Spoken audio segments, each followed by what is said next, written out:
मृत्यु से बहुत भय लगता है, सब छूट जाएगा। मृत्यु के लिए राजी कौन है? पूछो इनमें से कोई राजी है क्या? सबको डर लगता है मरने से, तुम्ही को नहीं लगता है अज्ञान के कारण। इस डर से कैसे निकला जा सकता? नाम जप। भगवान के नाम जप में अपार सामर्थ्य है कि नाम जप करते हुए प्रहलाद जी मृत्यु पर विजय प्राप्त कर लिए। आग में जलाए गए, पर्वत से दबाए गए, जल में डुबाए गए, जहर पिलाया गया, हाथियों से कुचलाया गया, लेकिन उनको मृत्यु नहीं छू पाई।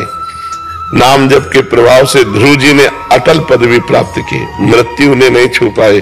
तो नाम जप करें, हम भगवान से प्रार्थना करें वो हमें ऐसा ज्ञान दे, वो हमें ऐसी भक्ति दे जिससे मृत्यु पर विजय प्राप्त करे।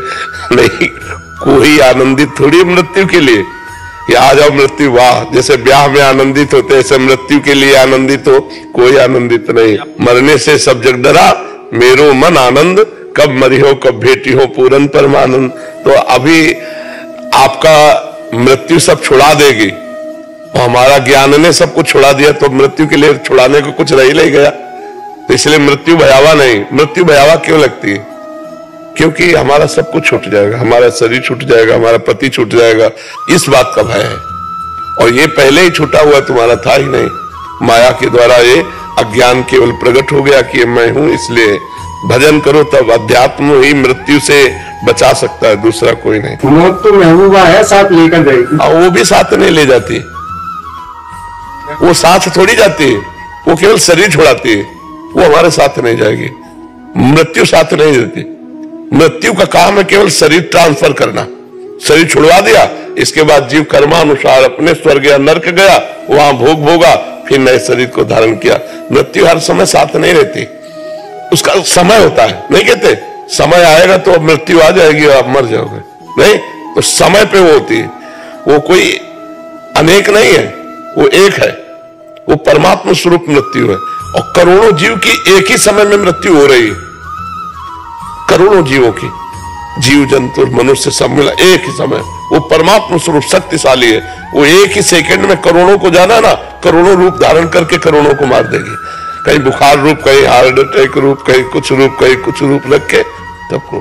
महाराज जी, मेरी सिस्टर है 43 ईयर्स की, अभी आई हुई है जी, तो उसका जो 43 ईयर्स 43 साल की होने के बाद भी वो बच्चा ही है, मतलब स्वभाव से, स्वभाव वो मन भी बच्चा ही है। हाँ, पूर्व जन्म के संस्कार के अनुसार।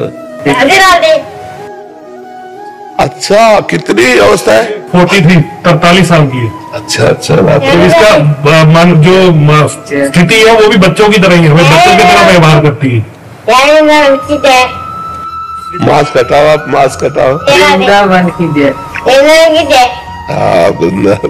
एक चुनरी श्री जी की छोटी सी बरसाले की दे। आप अच्छे उधार हो जाएगा। आप नाम जप कर सकते हो? राधा राधा बोलो, राधा राधा। हाँ, बहुत बढ़िया। क्यों नहीं, अगर नाम जप करे तो मंगल हो जाएगा। नाम जप करने से ओढ़ लो, ये श्री जी की चुनरी ऐसे ओढ़ लो। महाराज जी, जैसे आप मृत्यु की बात कर रहे थे अभी, और सुबह भी आप सत्संग में विस्तृत वर्णन किया मृत्यु का, और अपनी स्थिति का वर्णन कर रहे थे महाराज जी।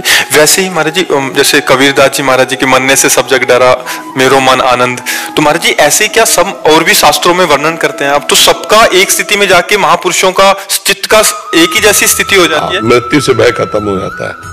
और ये हम जैसे जीवों का अभी जब तक वो ज्ञान क्या तो जागरण कि मैं मरूंगा, और जबकि जो मैं है वो हमारे उसे कोई मार नहीं सकता। नैनम छिन्नन्ति शस्त्राणि नैनम दाति पावका, न चैनम क्लेदयन्त्यापो न शोष्यति मारुता। अग्नेयास्त्र मुझे मार नहीं सकते, वायुवास्त्र मुझे उड़ा नहीं सकता, वरुणास्त्र मुझे गीला नहीं कर सकते।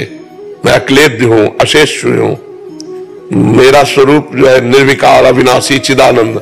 अब अविनाशी चिदानंद में होकर के मैं देह में फंस गया, तो देह है मरण धर्मा, तो मुझे लगता है मरूंगा। तो अब इसलिए भजन के बल से जब ये ज्ञान हो जाता है तब मृत्यु। जड़ चेतन की ग्रंथि यही है मेरे, यही ग्रंथि है। यही यद्यपि मृषा पर छूटत कठिन है। यही जो अपने स्वरूप को भूलकर मैं स्त्री हूं, मैं पुरुष हूं ऐसा मान लिया गया, यही जड़ चेतन ग्रंथि है। और यही दुख, शोक, चिंता, भय ये पूरा जीवन देती रहती है। इसी को ज्ञान के द्वारा नष्ट करते हैं।